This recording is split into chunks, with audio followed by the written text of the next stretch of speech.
He was a famous trumpet man from out Chicago way. He had a boogie style that no one else could play. He was the top man at his craft. But then his number came up and he was gone with the draft. He's in the army now, a blowin' reveille. He's the boogie-woogie bugle boy of Company B. They made him blow a bugle for his Uncle Sam. It really brought him down because he couldn't jam. The captain seemed to understand, because the next day the cap went out and drafted a band, and now the company jumps. They were the best. They were world-famous skiers and world-class daredevils. They were rock climbers, mountain climbers, foresters, and falconers. From college boys to cowboys, they were sure-footed and sharp-witted. They were the men of the 10th Mountain Division. He's the boogie-woogie bugle boy of Company B.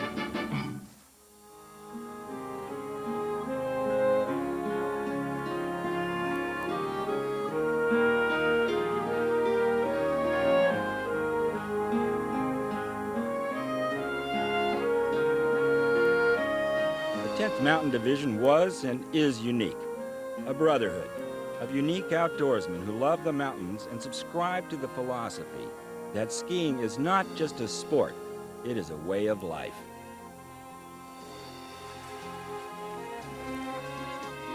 What began as an experimental mountain patrol evolved into an audacious fighting force, a fraternity of mountain men who went on to revolutionize outdoor life in America.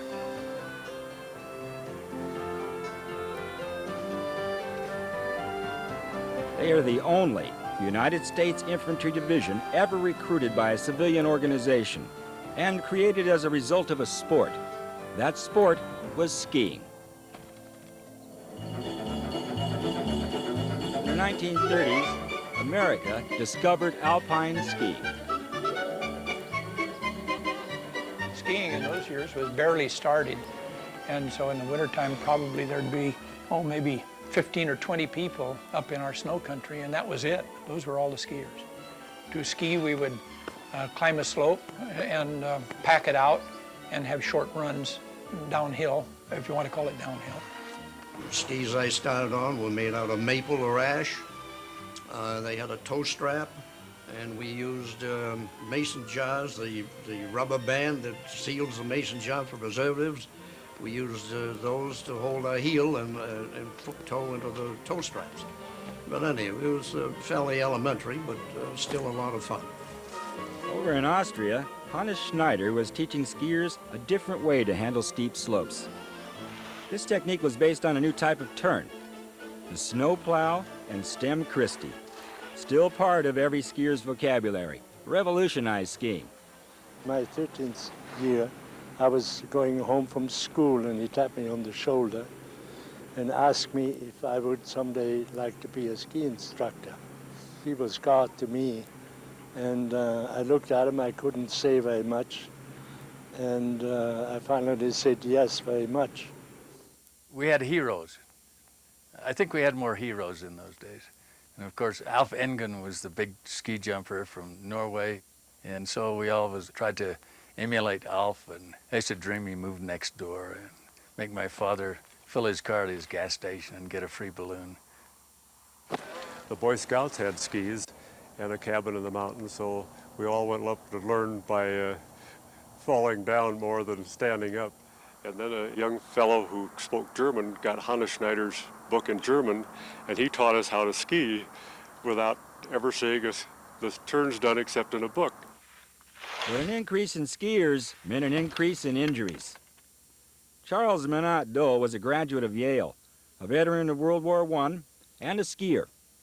In 1937, Minnie, as he was called by his friends, broke his ankle skiing and had to drag himself painfully through a mountain of snow to the nearest doctor. Minnie recognized a need and filled it. He created the National Ski Patrol System.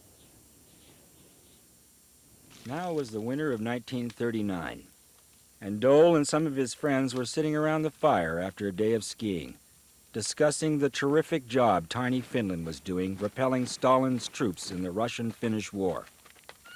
The Finns would ambush the Russians on skis, then race through the woods, change from skis to ice skates, and escape over frozen rivers. Dole watched the blizzard raging outside and realized America would need mountain troops if she were ever to defend her own high terrain. As we saw ourselves getting near to World War II, we realized in the Sierra Club, the American Alpine Club, the Ski Patrol Association, that we needed to teach troops how to fight wars outdoors, because that's where wars are fought. And we needed them to be able to handle rough terrain and weather and seasons. And these organizations did what they could to persuade the Army to get going on that kind of training. So Minnie went right to the top. He wrote to President Roosevelt and offered the services of the Ski Patrol to recruit mountain men for mountain soldiers. Minnie had good vision. That, in addition to his own personal makeup, sort of a never-give-up guy.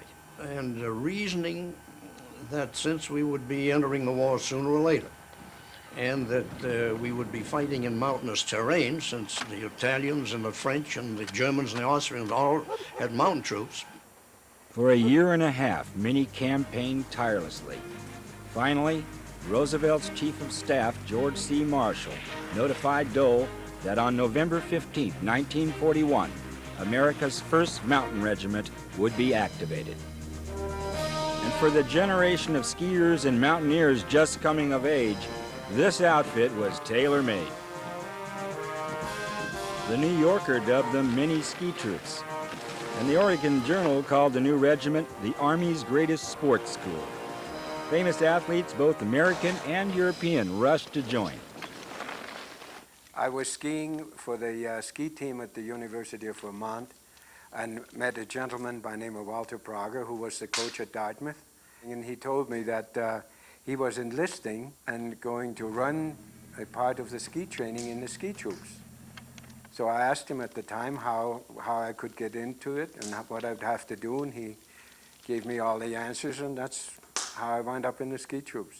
John Jay, a Rhodes Scholar from Williams College, was already making ski films when he enlisted. Then I joined the mountain troops at Mount Rainier in January of 1942.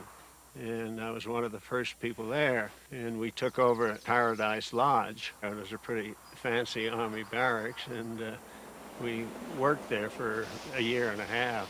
Mount Rainier had so much snow that year that the men had to dig tunnels to second-floor windows to enter their rooms at Paradise Lodge. Paul Lafferty, University of Oregon ski coach, was the mountain troops' first officer. A little later, his younger brother Ralph joined too. We had the captains of most of the major ski teams from the east, and that happened from the west too. We had mountaineers that came from Austrians, some of the people who came from Sun Valley, and other of our ski schools then who were the Austrians coming to this country. I tell you, I thought that this sounded so great. It sounded like Sun Valley. And I said, gosh, that's an outfit I'd like to be in. And Minnie Dole was doing the screening for the Army. We got 3 letters of recommendation attesting to the fact that we could ski, that we were in good physical condition, this type of thing. When I arrived and saw these great skiers walking around Fort Lewis, I thought I was in heaven. Norway's Torger Tokel was the best ski jumper in the world when he joined. Austrian Tony Matt was notorious for having schussed the head wall at Tuckerman's Ravine. And Friedel Pfeiffer was a world-famous ski racer when he left Austria. In 1938, the 13th of March, a guy by the name of Adolf took over Austria. And that was sort of the end of everything as far as I was concerned. The mountain troops needed mountaineers, not just skiers. In 1924, 16-year-old Paul Petzold began his mountain climbing career by becoming the youngest alpinist to summit the Grand Teton. By 1938, he was celebrated as the highest man on Earth after climbing over 26,000 feet on K2, the world's second tallest mountain. When I came to my assignment, they said, where do you want to go? And I said, I want to go to the 10th Mountain Division. And they said, oh, that's only with people with experience. Well, I said, I've had some experience. They said, they all say that. So I had to go down and get on the phone and contact my senator and some people in the American Alpine Club and 2 days later, I was on the train to the ski troops. I arrived at the ski troop. I went on kitchen duty, and I was there scrubbing the floors in the kitchen, and this officer came through, and he looked at me, and he said, "Are you Paul Petzold?" I said, "Yeah, I'm Paul Petzold." He said, "Well," and he walked away, and the next day I went over and had an interview with him, and he said, "We don't have any standard operating procedure for mountain evacuation, and we don't know much about it." And he said, "I'm going to give you 3 squads, and you're going to work out our methods for mountain evacuation." So that's what I did. The Army's winter warfare equipment hadn't been updated since 1914. So it was up to the new ski troops to determine what was needed in the mountains. And those were the days when we were just, we were all learning. We were experimenting with equipment because the Army didn't know what was the proper equipment. And what are you going to encounter in mountaineering warfare? Cold, certainly. Difficult things, certainly. A whole new way to live. Living in the mountains, for example, living out of doors for days on end. How do you take care of yourself? And we made the first winter ascent of Mount Rainier, carrying 100-pound packs on our back and skis as well. It took us about 8 days to get up really to the top, and then we camped up in the crater up at the top and tried out all this stuff, the sleeping bags and the ski boots and certain types of food and whatnot. Skiing down with 100-pound packs on snow that suddenly turned from powder to crud and then heavy corn. We do face plants in the snow, and then someone would help us pull out the other guy, then we'd come on down again. But it was fun now that it's all over. It was the job of the Mountain Training Group, a prestigious unit of the best skiers and mountaineers, to turn mountain men into mountain soldiers. Having never had mountain soldiers before, it was pretty hard to find experienced ones. So you had to make the best of the unknown, which was really fun to do.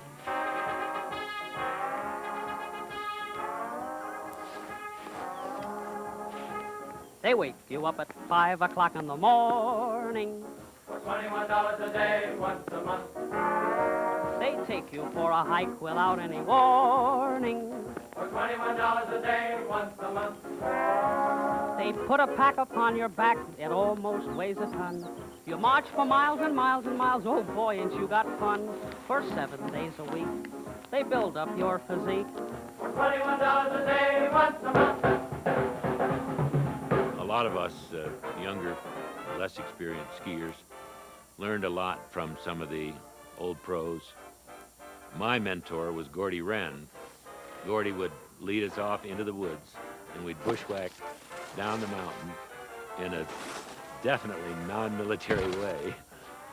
So although we did ski in formation and so forth, we also had a lot of fun in the woods with guys like Gordy.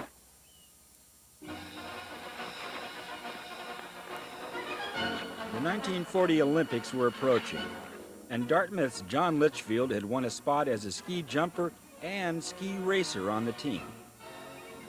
But as time moved forward, Hitler's caused more problems, and pretty soon everybody realized that there would be no Olympics. Actually, our whole concern was when are we going to be at the war? On December 7th, 1941, Japan bombed Pearl Harbor, and America went to war. I remember very clearly the day that Pearl Harbor happened. We were skiing in the Sierra Nevadas. We came off the mountain and were told about the Japanese attack on Pearl Harbor. Immediately, everybody said, well, what are you going to do? Where are you going?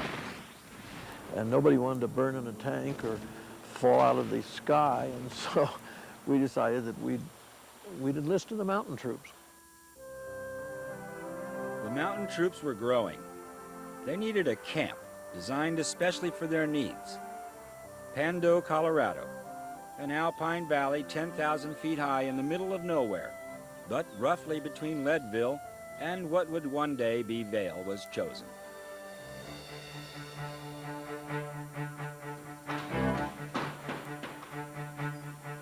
In April of 1942, construction on Camp Hale began. In 7 short months, huge construction crews erected a small city which could house 14,000 men. It even had its own ski area. The cliffs and mountains that surrounded the camp were ideal training grounds for climbing and skiing, but they also created a pervasive health problem. It was a big valley, a hole in the ground between mountains all around.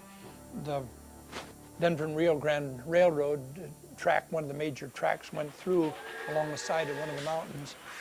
And each train had 3 engines burning soft coal, and much of that soot came down into Camp Hale, which was kind of an enclosed area. The result of all that soot and smoke was dubbed the Pando Hack, a perpetual cough that affected almost everyone. There were a few deaths due to pneumonia and some relocations to lower altitudes, but most men toughed it out. On July 15, 1943, the 85th, 86th, and 87th Mountain Regiments became the 10th Mountain Division, the only American infantry division ever trained specifically for mountain warfare. Well, one thing about military discipline is that there was not all that much of it in the 10th Mountain Division.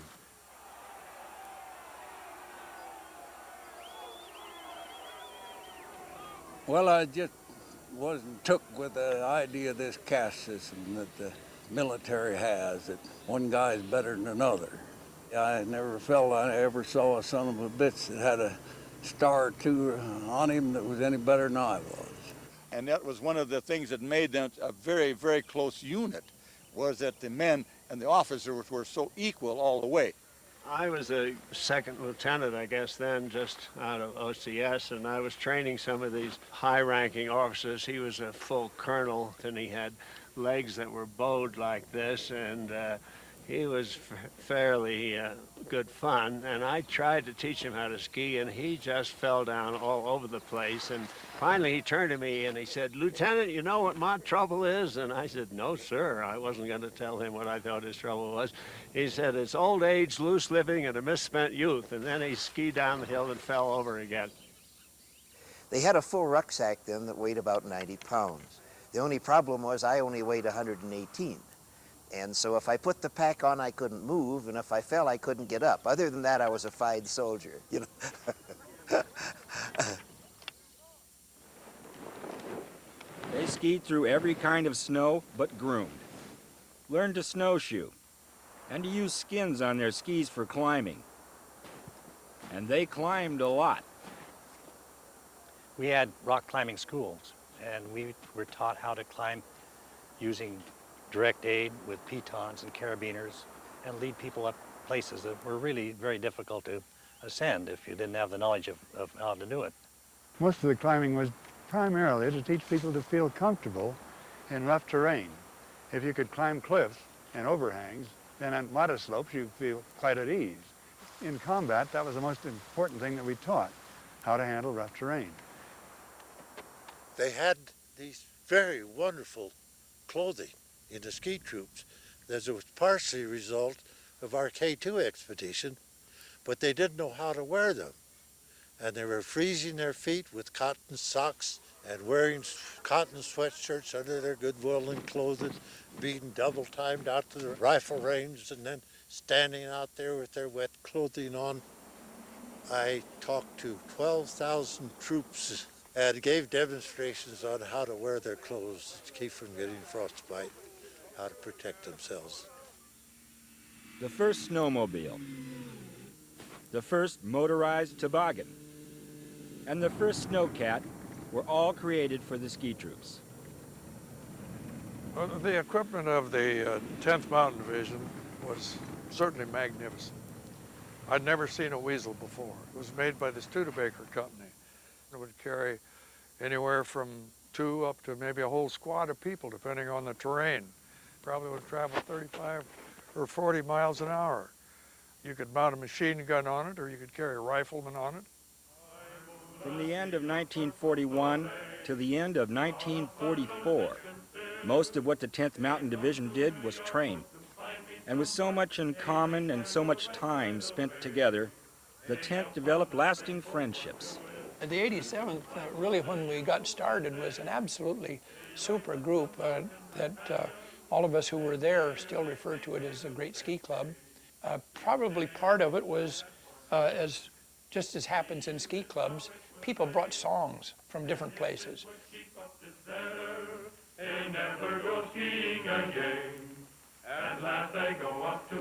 Usually we did from 20 to 24 miles a day on skis and moved to a new location, set up. Our tents really were never good, but this one we were able to build a snow hut where you could stay warm with a candle in there. And somehow a few of the boys would smuggle in some wine, and those were very memorable evenings. And I think that's where some of the wonderful words for the songs were developed, around situations like that. Well, you know, you climb a mountain, you get to the top, you feel happy about the whole thing, so you start to sing. And that's what really builds that great esprit. And we had that in the 10th Mountain. As off of a cornice they shook, a bail out a needed Creek Basin, and landed kerplunk on my puss. The 10th loved to sing, almost as much as they loved to ski. Most of their songs were parodies of current hits written by the 10th's own Ralph Brommigan. And they never needed any coaxing. Oh, I'm Oola, they all call me Oola. They don't know where to get a hold of my name. They never tell any damn fellers, but they call me Oola just the same.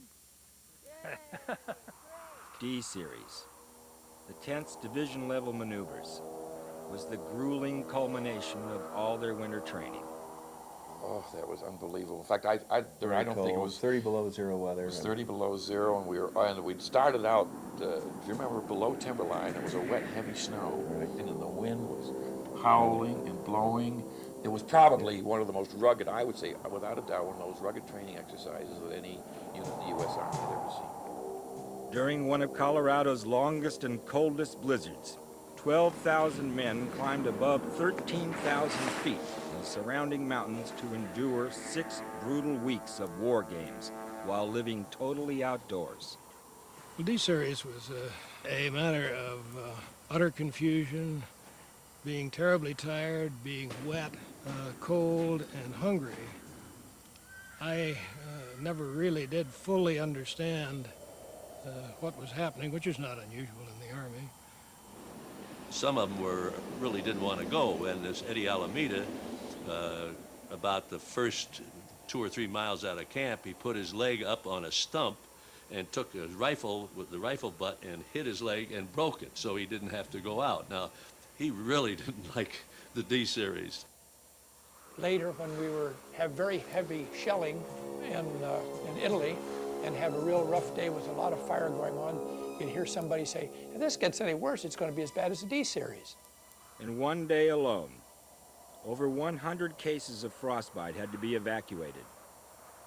Only the fact that real bullets weren't flying got them through it. Even on the weekends, the 10th headed for the mountains.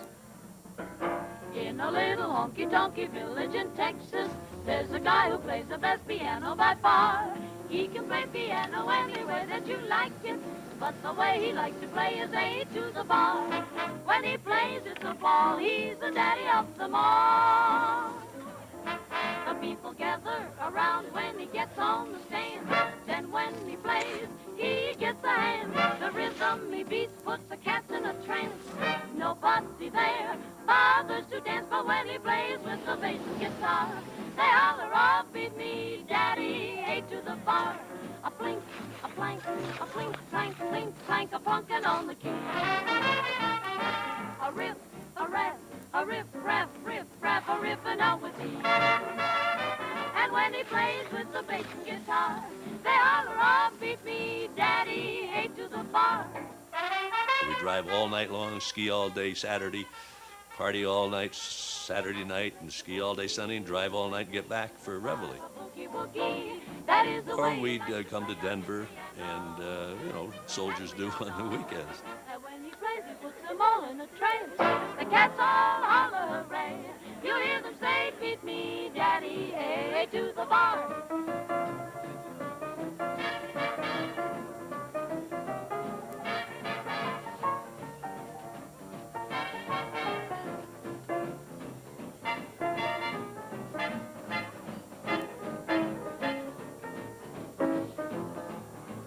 In a little honky-tonky village in Texas. It was the summer of 1944. The mountain troops were in peak condition. War was raging in Europe, and the 10th was impatient to join the conflict. Finally, they received their orders. The Army was sending them to Camp Swift in the hot, dusty flatlands of Texas. They began to worry they might never see action. Then on Thanksgiving Day, 1944, a feisty little breath of fresh air. General George P. Hayes, just back from the battlefields of Europe, replaced the 10th ailing commander. Well, George Hayes was a terrific soldier, and he was a great general.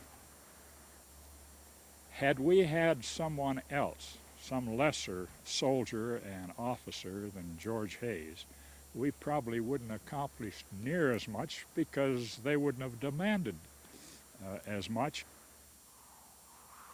But there was method to this madness. For months, the Germans had been entrenched in Italy's Apennine Mountains. All efforts to evict them had failed. Commanding General of the Fifth Army, Mark Clark, needed mountain soldiers, and the 10th needed a mission. By December of 1944, the mountain troops were finally on their way.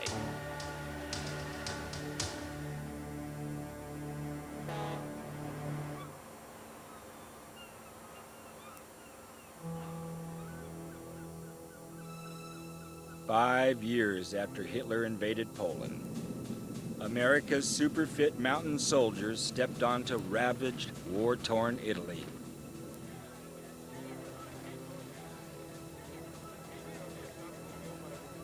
The 10th Mountain Division moved north to join the 5th Army.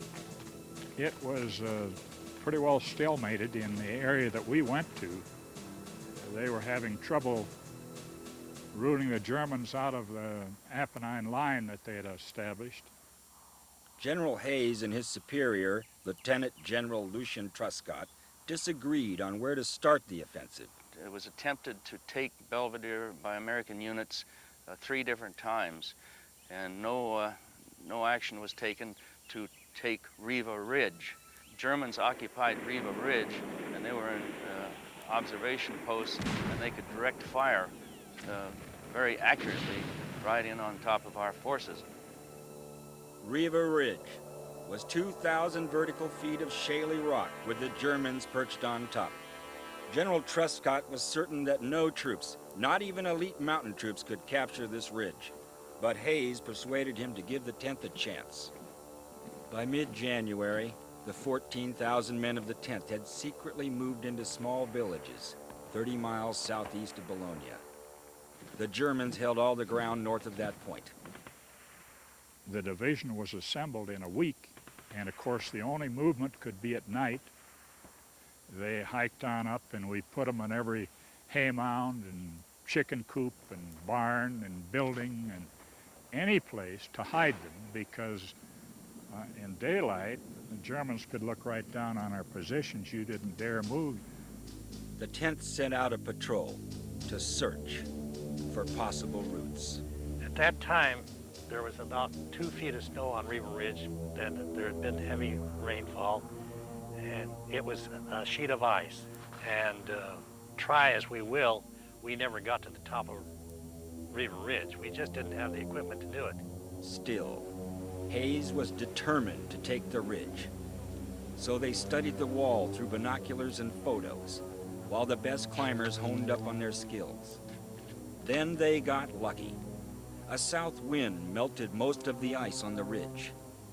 We located 5 routes that went up and put in fixed ropes in some places to help the troops up. But we had to be awfully careful. Hayes was planning an ambush in the dead of night. There would be no firing until the men were on top. As the sun set, the men peered at the river they would ford in the dark, and tried to memorize routes up the vertical face.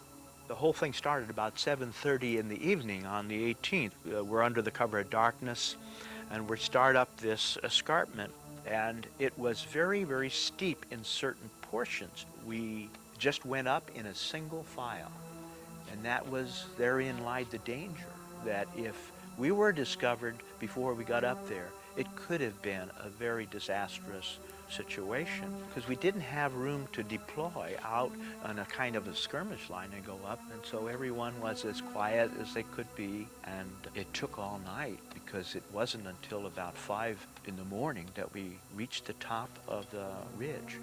At that point, I think a very wonderful thing happened for us. A very, very dense fog was on the top of the ridge, and we were able to dig in our positions before the fog lifted. And then, of course, when the sun came out, the fog disappeared, and there we were.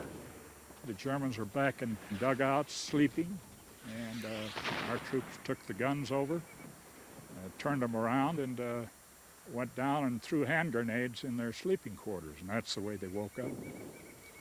And they were the most surprised people in the world when they saw American soldiers asking them, "Heraus, come out, get out," and they became our first prisoners. Later that day, while the soldiers on Riva Ridge fended off German counterattacks, the rest of the division prepared for the main assault on Mount Belvedere. The assault on Belvedere and Riva Ridge and Delatracia was a division effort, and every unit in the division participated. And they seized Riva Ridge, and that permitted the rest of us to go up onto Belvedere and down the ridge leading to Delatracia without having the Germans on Riva Ridge fire into the rear and flank of the troops attacking Belvedere. That night, February 19th, the main assault began. Each company had its own objective, but their goal was the same: take the mountains and hold them at all costs. The Germans had held these mountains for a long time, and the hillsides were heavily mined. As the Americans advanced, mine explosions alerted the Germans and killed and wounded mountain soldiers. 20-year-old Dan Kennerly wrote in his journal, "To the right of the saddle, I recognize part of my platoon. They're in a minefield. Hack, Boydston, Nass, and Kindred go down. An aide man, Rosie, goes to help. As he sits down, the ground under him explodes. He sat on a mine. I work my way through the mines. I look down at Rosie. He's dead." On Mount Gorgolesco, C Company of the 85th was halted by a furious barrage of enemy shelling. Sergeant Robert Fisher was critically wounded. Moments later, he died in Hugh Evans' arms. Filled with rage, Hugh resumed the charge. Well, it was dawn, and our objective had not been reached as yet. I saw a man crawling. I thought, well, if he's crawling there, I should be able to run toward that. So I got up and ran and said, "Follow me," and ran up to where this man was lying below what was the dirt from a German bunker. And I asked where they were, and he said he didn't talk, he just said on the other side. I threw a grenade, rolled it over the top. When it exploded, I jumped in. One German was dead. They started to drop mortar shells in on the position where I was, so I ran down the hill, and there was a slit trench there where the man I'd shot. There were 2 machine gunners firing in a different direction. I captured both of them and sent them back, and then some Germans started to run down this valley in front of me, and I turned the German machine gun on them.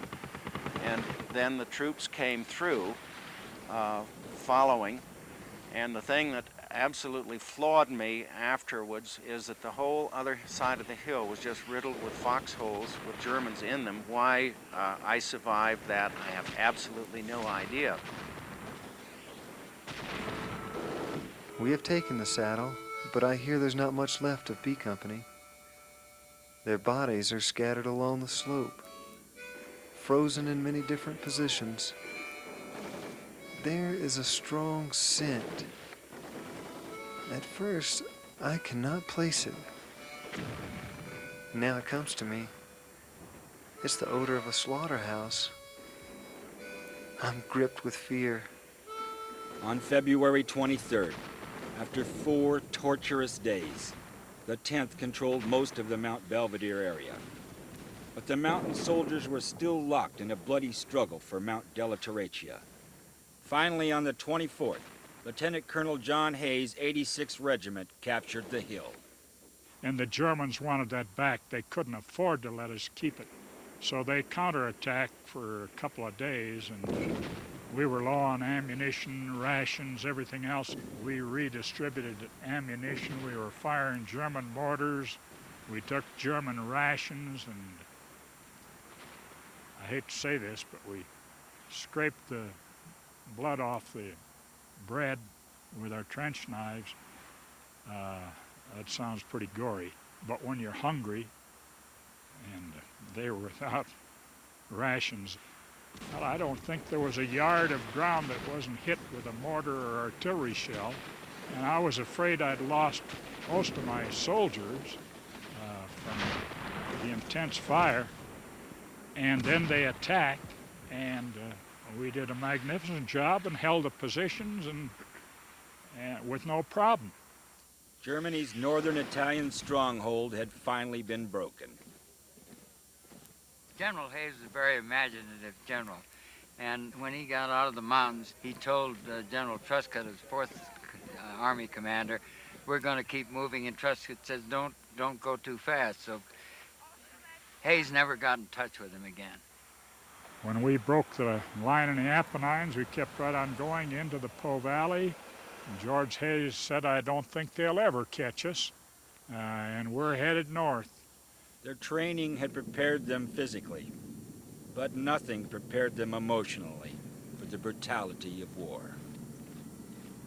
One of the things of war that is so horrendous is that all of that you've been told all your life is thou shalt not kill, and then by act of war, you can kill somebody and you have to forget your religion.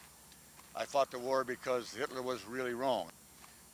The philosophy, though, that comes from it is, when somebody puts a bullet hole through your rucksack when you're out there, and then you know that the next second it's either Johnny be quick or dead, I was quick. Each man suffered traumas he doesn't talk about easily. Experiences etched indelibly on his soul. Those memories are as vivid today as they were 50 years ago. The toughest day that I had was the day my closest friend was killed.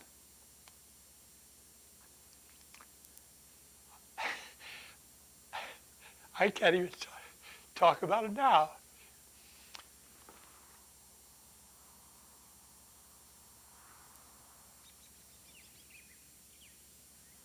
They were bringing evacuees out already from the attack, and I met Lieutenant Anderson, who was our platoon leader.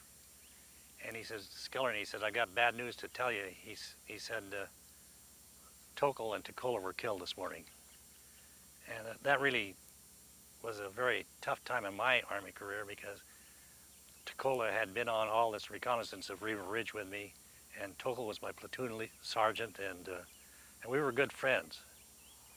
After my buddies were killed, I can remember helping to put their remains in body bags and carrying the bags back from that particular position on what we called Punchboard Hill.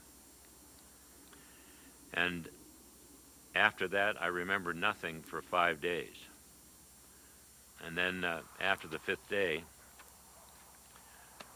suddenly my mind clicked back into consciousness.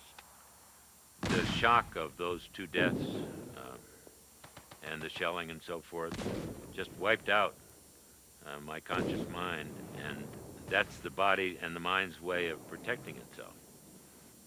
That trauma is something that you have to experience in order to understand what war does to young men. If you haven't been in combat, no way to explain it. It's a different experience, and you're relying on the soldiers, your buddy next to you, that company commander, and you hope that your battalion commander and regimental commander know what they're doing. But there's no way to explain it. It's a totally different world that you're in, and your values are different. Your comrades and your friends are the great thing of combat. For the next 2 months, the 10th battled north through unrelenting enemy fire. By spring, they had fought their way into the fertile Po River Valley. On April 23rd, under heavy enemy shelling, the 10th crossed the Po River and secured its northern beach. Casualties were high, but still they moved so rapidly they sometimes got ahead of the enemy. Now the Germans were torn between fighting, fleeing, and surrendering. In the final days of April, the mountain troops reached beautiful Lake Garda in the Alps, where they battled Germany's fearsome but war-weary SS troops. The 10th moved in 19 days from the North Apennines to the Alps, to the top of Lake Garda, leaving about 30 divisions behind them. But we moved so fast across the Po Valley that they were too disorganized to know what to do next. May 1st dawned quietly. The 10th marched into Riva, a town north of Lake Garda, and met no opposition. May 2nd was quiet again. At 6:40 p.m., Germany unconditionally surrendered in Italy. We fought a war the way you should fight it. We came in late, fought like hell, did our job, the enemy surrendered, and we went home. That's the way you ought to fight a war. General Hayes called the 10th's assignment the most important and hazardous in Italy, and commended their dash, esprit de corps, and high morale. General Mark Clark also had high praise for the 10th. I look upon the action of the 10th Mountain as one of the most vital and brilliant in the campaign. Nothing, it seemed, could stop your drive. This is the aggressive spirit of which victory is made. Of the 10th's 14,300 men, 992 had been killed, and more than 4,000 were wounded. The rest, the lucky ones, could finally relax.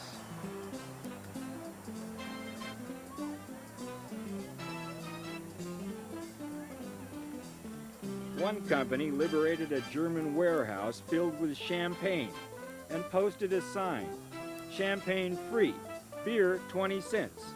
Only you wealthy guys drink beer." As they sailed homeward, the news broke. Japan had unconditionally surrendered to the Allies. World War II was over. For almost 6 years, the world had put their lives on hold. Now the men of the 10th wanted to make up for lost time. Many of them decided to make a life in peace with what they'd learned for war. I think particularly people in an infantry division have a certain feeling of gratitude just to have survived. And that concept of survival creates a sense of purpose that I think is hard to get in any other way. They saw a lot of suffering in the mountains and could be excused for not liking mountains anymore, but they came back. As soon as the firing stopped, they began to like mountains again. I mean, they must have decided, just as I did, that the kind of life they were going to lead was the most important thing.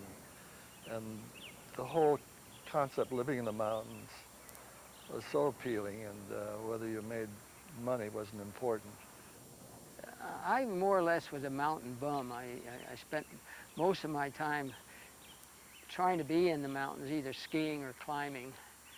I lived in Chamonix for a while and had a chance to ski with Lionel Terray, a very famous French alpinist, and he asked me to help him make a film of the first ski descent from the summit of Mont Blanc. And I think our fellows were the experienced ones and the ones who knew how to ski and understood the mountains and understood the weather and those things, and they just naturally fell into the mountain division, then into the ski industry. If it weren't for the 10th Mountain Division veterans, the ski industry would never have taken off like it did after World War II. And well, Larry Jump, of course, started the first ski area over at Arapahoe Basin. Arapahoe Basin. That was in '46, right after the war. That's right. Then Aspen, Friedel Pfeiffer and all those guys at Aspen. I discovered Aspen in the Army. We came over the Williams Mountains, which is 72 miles, on a maneuver. And we came out to Hunter Creek, and I looked across here, and I thought, this is it. And from then on, I was here every weekend when we had free. I remember the first night we got there. I drove into town with 3 or 4 of us from Camp Hale, and we drove in down Main Street and looked up at the Roche Run in a full moonlight night. And that looked almost vertical, the corkscrew. And we stayed at the Jerome for $1 a night, 50 cents a meal. Those days you didn't have any lifts, so you had the boat tow, you go up the bottom of the corkscrew, and you climbed to the top.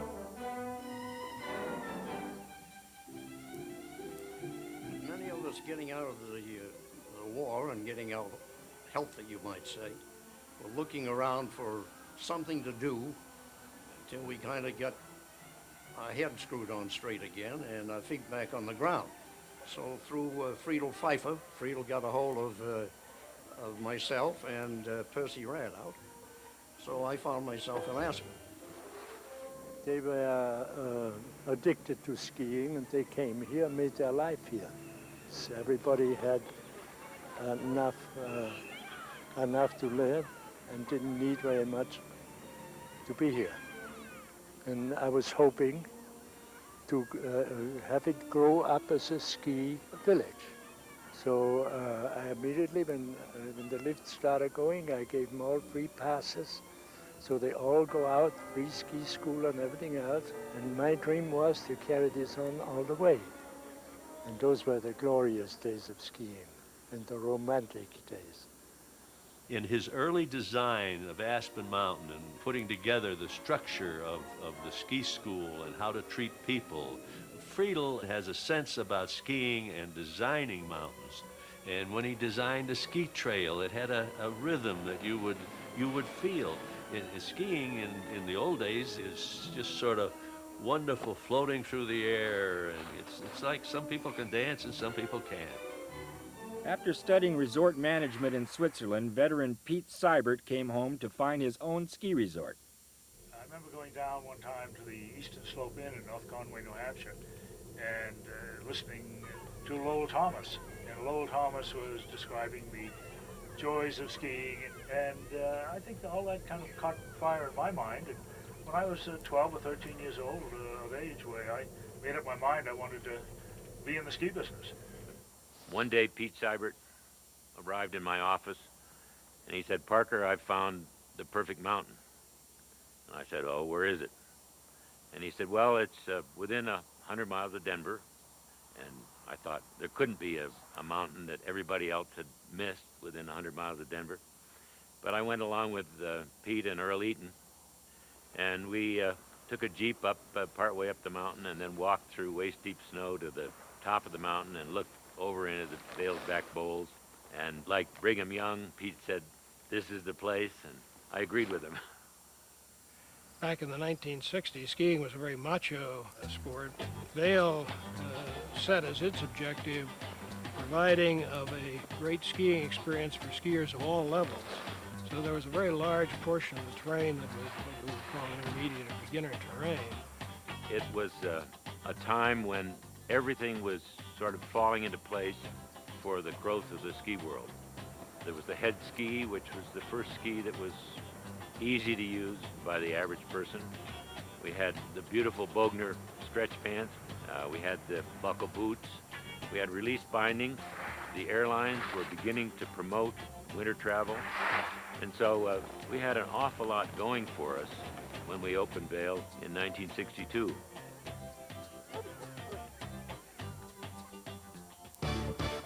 Approximately 2,000 men of the 10th became ski instructors. Many of the rest designed the resorts, built the lifts, and manufactured the equipment. In all, 62 American ski resorts were either founded, managed, or had their ski schools directed by 10th Mountain men. And they built it until the time the ski industry got too big and they had to bring in MBAs to do the business end of it. And then the ski types got moved aside. And skiing became an industry run by corporations with ideas of their own.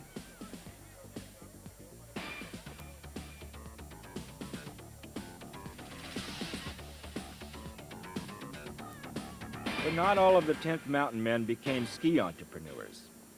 Their love of the outdoors often took them down divergent paths. For David Brower, combat in Italy introduced him to overdevelopment and the destruction of wild places. It was this baptism that largely determined his future.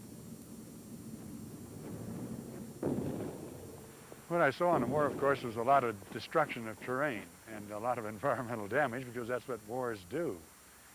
Once the war was over, then I began to see what had happened in the Alps, what kind of development had happened, how what had been wild country no longer was, and to see that that was not exactly what we wanted to see in the United States and our development in our own mountains. Brower says he moved from the battle against Hitler to the battle against despoilers of wild places. And as the first executive director of the Sierra Club, he has been defending mountains and damming dams ever since. In 1943, Vail was 2 buildings. That was all. And now it's about 9 miles of back-to-back condominiums. And if something like that happens in the next 50 years, Colorado is going to sink. And somewhere, somebody's got to say, that's enough. Let nature have a little place to operate. I think nature's fairly experienced in handling it. Nature's part of the planet. Morley Nelson has always been fascinated by birds of prey. Once, while recuperating from battle wounds in an army hospital in Italy, he went AWOL in his pajamas to climb a cliff and find the falcons that he had spotted during combat. It's an interesting thing that the rare and endangered species almost entirely are birds or animals we do not eat. When we finally made the first step and we got the people to quit shooting the eagle, then the power companies were having trouble with the eagles trying to land, and they would get killed as they were landing. We devised ways to prevent the eagle from being electrocuted by the power line. And then we put that nesting platform up, which was a great success, prevented the eagles from being hurt by the 500,000 volt lines which they live on. And that went around the world. So it was well, that's pretty cute.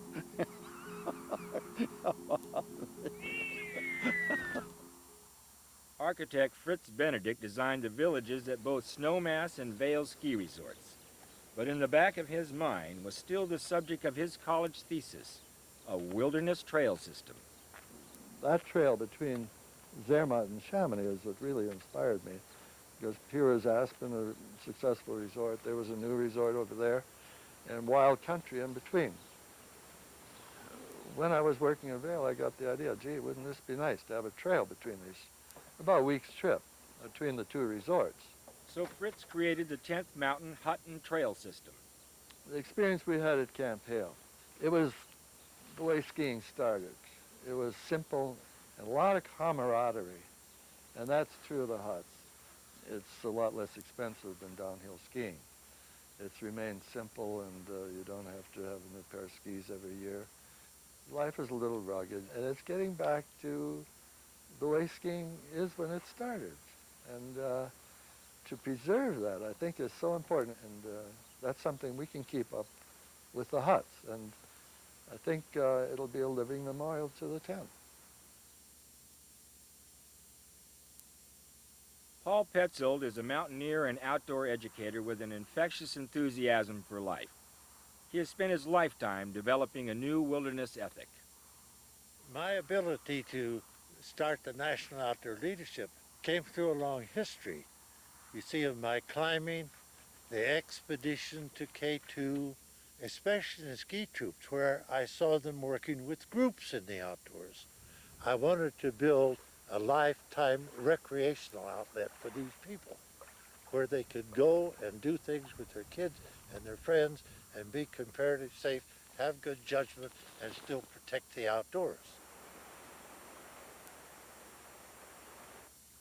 We came to the conclusion that Knowles was not going to do the national job quick enough for me ever to see in my lifetime. And so I founded the Wilderness Education Association, and it was sort of a postgraduate Knowles. We thought, let's get it in the recreation departments of universities. And that was tough, but we succeeded. And by the year of 2000, we're going to cut down at least 50% on all these silly outdoor trips where people go and have to be rescued with hundreds of thousands of dollars of taxpayers' money. And we'll have people who know how to go out and use the wild outdoors and still conserve it. For the men of the 10th, it's not enough to enjoy the outdoors. They want others to enjoy it too. Skiing for the handicap goes back to one guy working with Vietnam veterans after war, and he was a 10th Mountain Division skier. Well, this actually is the 8th annual holding of the National Disabled Veterans Winter Sports Clinic. It's grown to the point now where we have almost 250 participants, all hospitalized veterans, disabled, and it takes us 500 volunteers to handle this amazing program. Bob Lewis, a lifelong educator and naturalist, designed the first nature trail for the blind. When you live in a place like this, you can't help but want to translate it in some way to other people. And so the idea of the Braille Trail came to me, and we asked, of course, interviewed blind people and helped us design the trail. And there's some 22 stations along the trail at which people can follow this little rope and come to this station and then read in Braille all about the ecology of that particular site. 10th Mountain veteran Bill Bowerman returned to become University of Oregon's track coach. In 1962, Bill took his undefeated team to a meet in New Zealand. New Zealand's coach introduced him to a new fitness exercise. They called it jogging, and Bowerman brought it to America. So I was asked by Art Litzman, the sports information director at the University of Oregon, do you think people would do this? And I said, I don't know, let's try it. And we got out on the field, and we didn't have 50 people, we had 2,000 or 3,000. And we invited them to come out to do what the milers do, reduced by 90%. Jogging took America by storm, and joggers needed shoes. So Phil Knight, a University of Oregon miler, and Bowerman began making them. And I think we each put in some magnificent sum of $500, or I don't think it was $1,000. I didn't have $1,000. We were looking for a shoe that did not pick up mud here in the Willamette Valley. And I was eating waffles. And I turned the waffle iron, will separate from the, up in the middle, and there was the pattern. So I had some urethane, which is a synthetic rubber, and I mixed it up, and I couldn't get it out of the waffle iron, so I put it in the stove. I ruined the waffle iron. So the first one was a disaster, but the next one I put a releasing agent in, just like you do for waffles. And I thought, hey, this looks like a winner. It had the cleat, so Knight called it the waffle.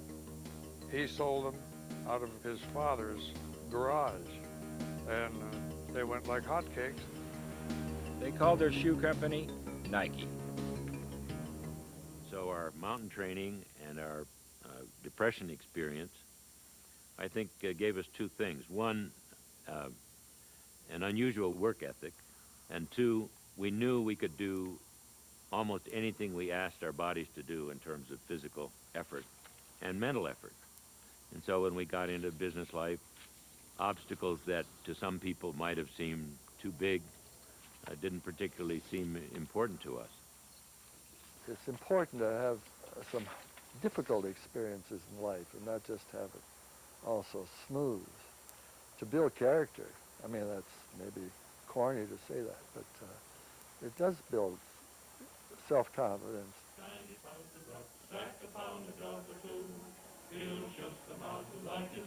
The camaraderie that we've developed through the 10th Mountain Division has probably been one of the greatest influences in my life. In that small frame of time that we did so much together, we shared some experiences, makes it easy for us to get back together. I'd go up every year to Leadville.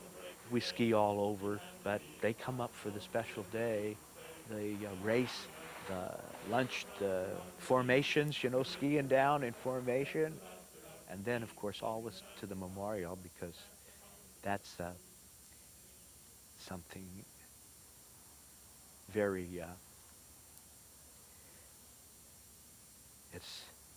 we like that anyway. We'd like to remember that.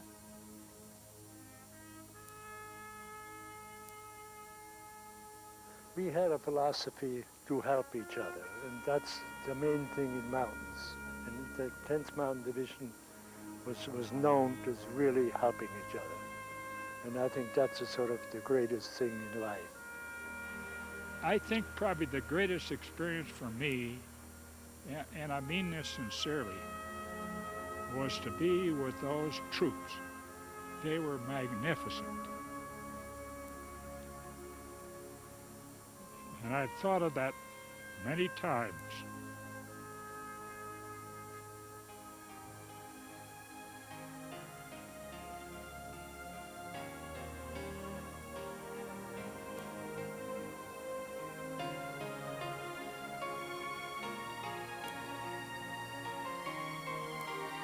It was not an army, it was a fraternity. It was a brotherhood of outdoorsmen. It was a vivid life experience and one that we treasure still. It was not the war experience alone that caused this great group of people to be together as warmly and as tightly as they are 50 years later. It was what we've already alluded to, and that is the great common love of the mountains. And that common bond brought the group together and has held the group together. And also, incidentally, played a major role in our developing the relationship that we now have with the men who fought against it. In 1988, the 10th Mountain Division helped create the International Federation of Mountain Soldiers, a worldwide alliance of mountain troops dedicated to world peace. It may sound easy. It was not easy. We had people in our own organization that threatened walkouts at our banquet at Lake Placid because we had invited the Germans there. Thank goodness it never happened. But these were also men who loved peace. German mountain soldiers who were horrified at the atrocities of World War II. When the Germans presented themselves in such a manner as they did, I think that they convinced everybody that the war is over. Let's get on with life. On February 18, 1995, 50 years after the 10th Mountain Division ambushed the Germans on Riva Ridge, these septuagenarian mountain goats climbed the ridge again. The climb was more difficult this time. We didn't realize how tough it was the last time, I guess, but I was in the good hands of the 10th Mountain Division, the Italian Alpini, and a young group of volunteer mountain rescue people who were observing and helping here and there. I think the greatest thing about it, though, is everybody came together. This time, the Germans met them in peace, and united they celebrated a coming together of old foes turned friends. Atop a now tranquil Riva Ridge, the Americans, Italians, and Germans dedicated the International Peace Path.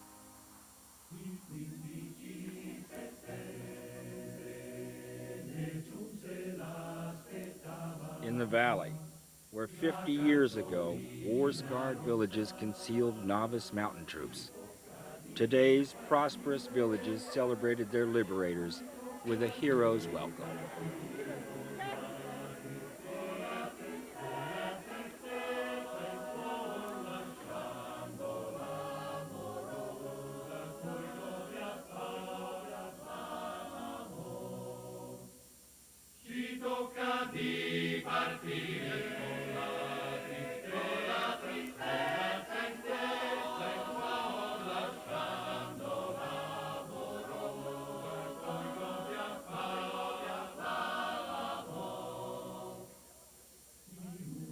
To see what's taken place in the last 50 years, it makes me feel very, very proud to been a part of it.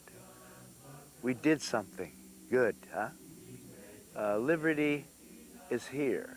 The freedom is here. I can't tell you how moving it is to me to come back and to realize that this has been part of my life.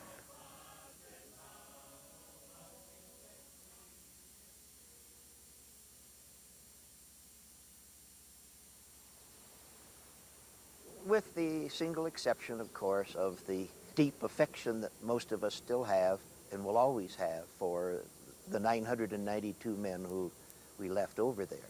Because being mountaineers and skiers, you know, what mountains would they have climbed? What ski runs might they have had if they had been privileged to enjoy a longer life? So that still remains the backdrop of everything we do. War is still war, and men must die.